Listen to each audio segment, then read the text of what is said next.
Welcome students, हम page replacement policy का एक और न्यूमेरिकल देखेंगे जिसमें हमें अगेन पेज फॉल्ट ही निकालना है और हमें स्ट्रिंग जो दी है वो दी है 0172327103। ये स्ट्रिंग दी है। बोला गया है कि फीफो, एलआरयू, एलएफयू और ऑप्टिमल, इन दोनों से आप तीनों चारों से आपको क्या निकालना है, इसका पेज फॉल्ट निकालना है। तो चलिए देखिए, मैं सबसे पहले तो one of my favourite is FIFO से स्टार्ट करता हूँ। तो मैं 0 आएगा इंसर्ट कराऊंगा, 1 आएगा इंसर्ट कराऊंगा, 2 आएगा इंसर्ट कराऊंगा और क्वेश्चन के अंदर 4 फ्रेम्स बोल दिया गया है। मैं आपको बताना भूल गया, क्वेश्चन के अंदर 4 फ्रेम्स इनिशियली बोल दिया गया और इनिशियली आपका जो फ्रेम्स है वो एम्प्टी है। तो ये दो बातें लिखी होना जरूरी है। ऐसा ना हो कि ऑलरेडी किस फ्रेम के अंदर हो मौजूद, तो फिर आप इतने आसानी से नहीं चल सकते। चलिए, 0 आया पेज फॉल्ट हुआ, 1 आया पेज फॉल्ट, 7 आया पेज फॉल्ट, 2 आया पेज फॉल्ट। यहां तक तो ठीक था। जैसे 3 आया उसने 0 को बाहर करा, 3 अंदर आ गया, 5 नंबर का पेज फॉल्ट दिया हो गया। अब अगला नंबर आता है 2 मौजूद है, 7 मौजूद है, 1 मौजूद है, फिर आया 0 जो कि 1 को बाहर करेगा और उसके बाद आता है लास्ट में 3 जो कि ऑलरेडी मौजूद है। तो कुल मिलाकर नंबर ऑफ पेज फॉल्ट आएंगे 5 और इधर एक 6। तो total number of page fault in FIFO is 6 page fault. अब आगे बढ़ते हैं, हम जाते हैं लीस्ट रिसेंटली यूज में 0 1 7 2। यहां तक तो कोई बात नहीं थी, यहां तक तो सीधे सीधे आपके 4 पेज फॉल्ट को तो कोई सूरमा नहीं रोक सकता। नेक्स्ट आता है 3।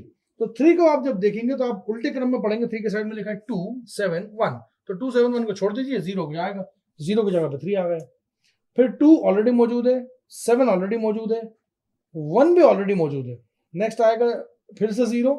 जैसे 0 आएगा तो आपको उल्टे क्रम में 0 के साइड में क्या लिखा है 1 7 2। ये 1 7 2 छोड़ के आपको 3 को रिप्लेस करना पड़ेगा और आपने 3 को रिप्लेस किया भी है, तभी 0 अंदर आया। फिर वापस से 3 आ गया, तो 3 ने फिर क्या पड़ेगा, 3 के जस्ट साइड में लिखा है 0, फिर लिखा है 1 और फिर लिखा है 7। तो 0 1 7 को छोड़ के जो 3 होगा वो रिप्लेस कर देगा 2 को। तो नंबर ऑफ पेज फॉल्ट उधर आए थे जो 4 और 1 5, और 5 के बाद आए 2 6 7। तो total number of page fault जो एलएफयू जो एलआरयू दे रहा है वो दे रहा है कितने, 7। ये आंसर था लीस्ट रिसेंटली यूज्ड।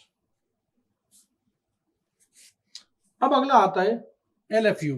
अगला आता है एलएफयू। अब एलएफयू क्या करता है देखते हैं हम। एलएफयू बेसिकली होता एलआरयू की तरह ही है, लेकिन ये थोड़ा सा फ्रीक्वेंटली यूज पे ज्यादा बिलीव करता है। 0 आएगा पेज फॉल्ट, 1 आएगा पेज फॉल्ट, 7 आएगा, 2 आएगा, 4 पेज फॉल्ट तो इसके अंदर भी आएंगे। अब जैसे 3 आया तो 3 उसको बाहर करेगा जिसने सबसे ज्यादा टाइम उस जगह गुजारा है। तो फ्रीक्वेंटली यूज होने वाला तो ऐसा होता है जो बार बार यूज हो, मतलब जो रिफ्रेश मार दें हम जिसको। तो ये देखिए 3 नंबर जो है वो 0 को रिप्लेस करेगा, फिर 2 और 7 पे और 1 पे कोई पेज फॉल्ट नहीं क्योंकि ऑलरेडी मौजूद है। लेकिन जब अगला नंबर 0 का आया तो 0 में जैसे हम एलआरयू में देखते थे कि 1 7 2, ये देखते थे 1 7 2 को छोड़ देते थे। यहाँ पे क्या होगा, 0 जब आएगा तो 0 किसको रिप्लेस करेगा, 0 3 को रिप्लेस करेगा, क्योंकि 3 आया तो था लेकिन अभी तक यूज नहीं हुआ था। यूज मतलब इन द सेंस दोबारा उसको रिकॉल नहीं करा। ये जो 2 7 1 जो थे ना, ये तो रिफ्रेश हो गए थे, इसलिए ये जिंदा बच गए। तो यहाँ पे पेज फॉल्ट जो है वो 5 और 1 6 हो गया। और नेक्स्ट इज 3 देखेगा और 3 आएगा सबसे पहले और देखेगा कि ठीक है, अच्छा यहाँ पे कौन कौन से हैं जो बाहर जा सकते हैं। तो 3 बाहर करेगा 0 को, जैसे वो 0 को बाहर करेगा तो आखिरी आंसर आएगा आपका। तो टोटल 5 और 2 6 7 टोटल आपके यहाँ पे आपके जो वो होंगे पेज फॉल्ट्स होंगे एलएफयू से। लास्ट आता है ऑप्टिमल अप्रोच जो होती है। ऑप्टिमल अप्रोच होती तो बहुत अच्छी है, लेकिन वही है कि उसको इंप्लीमेंट करना इज नेक्स्ट टू इम्पॉसिबल। देखिए ऑप्टिमल अप्रोच क्या कहती है कि 0 1 2 0 1 7 2 यहाँ तक ठीक है।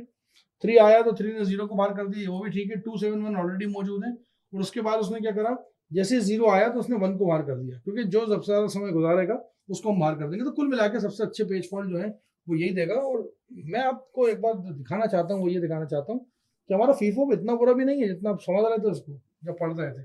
फीफो हमेशा अच्छे से अच्छा आंसर देने की कोशिश तो करता है। It attempts to give the best answer. Again, I repeat, it does not give the best answer. It attempts to give the best answer. मतलब ऑप्टिमल सॉल्यूशन तक पहुंचने की कोशिश करता है। और कभी कभी दफा तो देखा गया है कि पहुंच भी जाता है। तो ये था एक न्यूमेरिकल इसके ऊपर। Thank you so much.